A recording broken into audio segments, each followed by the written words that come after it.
नमस्कार, प्रणाम। तो कैसे हैं आप लोग? उम्मीद करता हूँ काफ़ी अच्छे होंगे। तो मेरा नाम है विवेक और आज मैं शुरू करता अपना ये वीडियो कि यार बहुत सारे लोग जो मैसेज करते हैं, कुछ लोग हैं जो मैसेज करते हैं और पूछते हैं कि यार मेरे पास कोई एक्सपीरियंस नहीं है, कुछ नहीं है और मैं होटल इंडस्ट्री में जॉइन करना चाहता हूँ, तो मैं कैसे शुरू करूँ? कैसे शुरू करूँ विदाउट एनी एक्सपीरियंस, विदाउट मैं मुझे पता ही नहीं है काम कैसे होता है, नहीं होता है, कुछ जॉब है तो बताओ ऐसा-ऐसा। सबसे पहले तो कंफर्म कर देना चाहता हूँ कि अगर जो आप होटल इंडस्ट्री में सिर्फ आ रहे हो नॉर्मल काम के लिए, तो आपको ठीक है। बट आ रहे हो एक प्रॉपर कि आप सोच के कि यार ग्रोथ करना है या फिर कुछ ऐसा है, तो आपको कम से कम तो आपको थोड़ा-सा एक्सपीरियंस होना ज़्यादा ज़रूरी है। एक्सपीरियंस 2 तरह से हो सकता है, या तो आपको पढ़ा-लिखा एक्सपीरियंस कि हाँ यार आप कॉलेज-वॉलेज करके आए हो, ट्रेनिंग-व्रेनिंग करके आए हो, या तो आप कहीं ऑलरेडी काम करके आए हो। ये मैटर नहीं करता कि आप कितने पढ़े-लिखे हो या फिर नहीं, बट आप ऑलरेडी काम करके आ रहे हो कि नहीं। क्योंकि देखो, अगर जो आप कहीं से भी आ रहे हो काम करके, चाहे वो छोटा आउटलेट हो या बड़ा आउटलेट हो, लगभग गेस्ट सेम होता है, ठीक है। अगर जो आप नॉर्मल कोई होटल से आ रहे हो, तब तो थोड़ा गेस्ट चेंजेस होता है, क्योंकि कहीं आपको थोड़ा-सा गेस्ट कोई पे करता है कम पैसा, कहीं वो पैसा दूसरे जगह 5 स्टार में आकर के डबल ट्रिपल हो जाता है, इंटू 5 हो जाता है। तो वो क्या होता है कि पैसे बहुत ज़्यादा पे करता है गेस्ट, तो उस पे भी डिपेंड होता है। तो जैसा जो गेस्ट पे करता है उसका वैसा एक्सपेक्टेशन होता है, और अगर जो उसके एक्सपेक्टेशन के साथ उसको अगर जो आपको सर्विस नहीं दोगे, तो वो गेस्ट काफ़ी डिसअपॉइंट होता है, वो काफ़ी बैड रिव्यूज़ करके जाता है। तो ये तो रहा ये सब गेस्ट के पॉइंट ऑफ व्यू से। और अगर जो आप एज अ एम्प्लॉई हो, और एज अ मतलब एम्प्लॉई हो और आपके पास कोई एक्सपीरियंस नहीं है, आप ज्वाइन करना चाहते हो होटल इंडस्ट्री की, यार मैं विदाउट एक्सपीरियंस में कैसे ज्वाइन करूँ, तो बहुत ही ज़्यादा ये मुश्किल टास्क होता है कि अगर जो विदाउट एक्सपीरियंस, क्योंकि विदाउट एक्सपीरियंस तो सबसे पहले आपको इंटरव्यू में ही आपको पूछेगा कि भाई आपके पास लास्ट प्रॉपर्टी का एक्सपीरियंस क्या है। अगर जो आप बोलोगे आई एम अ फ्रेशर ऐसा ऐसा, तो आपको एज अ ट्रेनी लेंगे तो ट्रेनी का कुछ काम होता है, डिजिग्नेटेड काम होता है, बस उसको वही काम कराते हैं।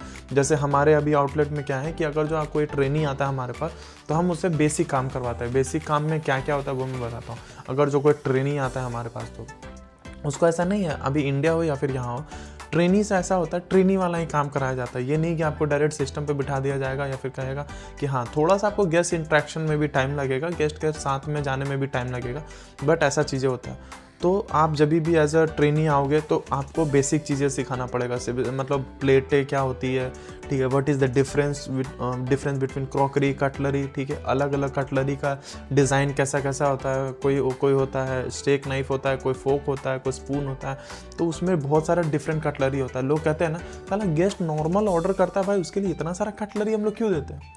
भाई क्यों नहीं देते हैं? उसका कोर्स वाइज खाना जाता है, कोर्स वाइज। अगर जो वो सूप मांग रहा है तो सूप स्पून देना ज़रूरी है। सूप के साथ में ब्रेड बास्केट दोगे तो उसमें ब्रेड नाइफ आप दोगे ही दोगे। तो ऐसे करके उसके खाने के हिसाब से कटलरी देते हैं, और कहते हैं ना कि यार गेस्ट तो एक ही कटलरी से सब खा लेता है। भाई इंडियन लोग होते हैं, हम लोग होते हैं जो कि एक ही चम्मच से सब चीज़ खा लेते हैं। चम्मच से खीर भी खा लिया, चम्मच से चावल दाल भी खा लिया, चम्मच से मतलब कि सब चीज़ होता है ना। हम तो ऐसे ही भाई कि हम तो चम्मच से ही सब चीज़ खा लेते हैं, हमें और फोक नाइफ छुरी काटा चाकू नहीं चाहिए हमें, तो ऐसा होता है। बट होते हैं जिनको होता है, जैसे कि हम लोग को हाथ से खाना जैसे नॉर्मल लगता है, वैसे उनको बिना, अगर जो आप एक फॉरेनर को चम्मच नहीं दोगे तो चलेगा, बट एक फोक नाइफ आपको देना ही पड़ेगा हर एक हाल में। तो ऐसा, तो जब भी कोई नया नया आता है विदाउट एनी एक्सपीरियंस, तो सबसे पहले उसके साथ में एक ये होता है कि उसमें मतलब उसको एक ट्रेनिंग की तरह ट्रीट किया जाता है। उसको सब बेसिक बताया जाता है। बेसिक मतलब कि उसको सबसे पहले एरिया एक्सप्लेनेशन दिया जाता है कि देखो ये जो एरिया है, जैसे आईआरडी का क्या कॉन्सेप्ट है, कैसे लोग खाना डिलीवर करते हैं, और कैसे वहाँ से मतलब क्लियरेंस होता है, कैसे गेस्ट के रूम के अंदर जाते हैं, कैसे गेस्ट के प्राइवेसी में हम लोग एंटर करते हैं। क्योंकि आप चलो गेस्ट जब तक आप रूम के बाहर हो, आप अपने होटल के एरिया में, बट जैसे ही आप रूम के अंदर जाते हो तो मतलब वो गेस्ट का प्राइवेट एरिया हो गया, ठीक है। गेस्ट का बहुत सारा सामान रखा होता है जो कि आपको अनटच करके आना है। बहुत सारा शूज़ होता है जो कि आपको ऐसे मतलब होता है ना कि आपको अपना काम से काम मतलब रखना, जाना है, खाना सर्व करना और अच्छे से बातचीत करके जो भी स्टैंडर्ड है उस हिसाब से सर्व करके फिर वापस आना है। तो ये एक स्टैंडर्ड प्रोसेस होता है, तो वो उसको समझाना पड़ता है। तो सब चीज़ जब आप समझोगे, जब आप धीरे धीरे, तो हो सकता है कि वो आपको टाइम लगेगा। 1 महीना, 2 महीना, 1 साल, तो फिर आपको थोड़ा एक्सपीरियंस आएगा। फिर उसके बाद आप एक एज ए एम्प्लॉय की तरह काम करना शुरू करोगे। और आपको ये ज़रूरी भी नहीं है कि आपने जहाँ से शुरू किया है वहीं से आपको मतलब एम्प्लॉय बन के, नहीं, आप वहाँ अगर जो काम कर रहे हो कुछ दिन तक एज ए ट्रेनी, आप सोच रहे हो कि मैं इतना कैपेबल हो गया हूँ कि मैं भी एक एज ए एम्प्लॉय काम कर रहा हूँ, तो वहाँ से आप मूव करो, वहाँ से आप कहीं और अप्लाई करो और एज अ ट्रेनी लिखो, अपना CV में एज अ ट्रेनी लिखो।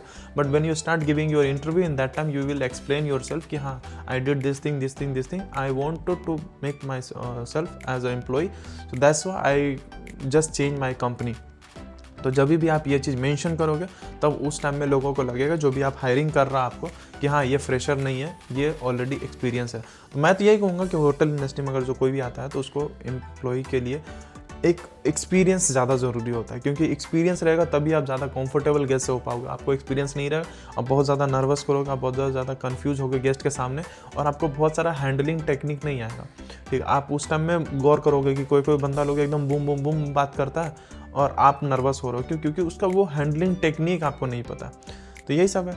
तो मैं तो यही रिकमेंड करूँगा, जो भी अगर जो होटल इंडस्ट्री में हैं या फिर जाना चाहते हैं या फिर कोई हैं रिश्तेदार, तो अगर जो थोड़ा सा भी एक्सपीरियंस अगर जो कुछ चीज़ों का लेते हैं, मतलब कि अगर जो कहीं भी जाकर के ट्रेनिंग भी शुरू करते हैं, तो उनके लाइफ के लिए बहुत अच्छा रहता है, या फिर उनका जो भी अपॉर्चुनिटी आएगा उनके लिए अच्छा रहता है। आप विदाउट एक्सपीरियंस आप डायरेक्टली कहीं ज्वाइन नहीं कर सकते, और कंपनी एक लाइबिलिटी समझती है जो कि जिसके पास एक्सपीरियंस नहीं होता है, क्योंकि उसको लगता है कि यार आपको हायरिंग करेगा, हायरिंग करके आपको सिखाना और सिखा करके आपको पैसे देना, वो ज़्यादा ड्रामा लगता है कंपनी के लिए। इसीलिए जब भी आपको इंटरव्यू करता है, आपको पूछता है कि could you please send me your last property experience letter, तो उस टाइम आपके पास एक्सपीरियंस ही नहीं रहेगा, तो कहाँ से आप उसको शेयर कर पाओगे।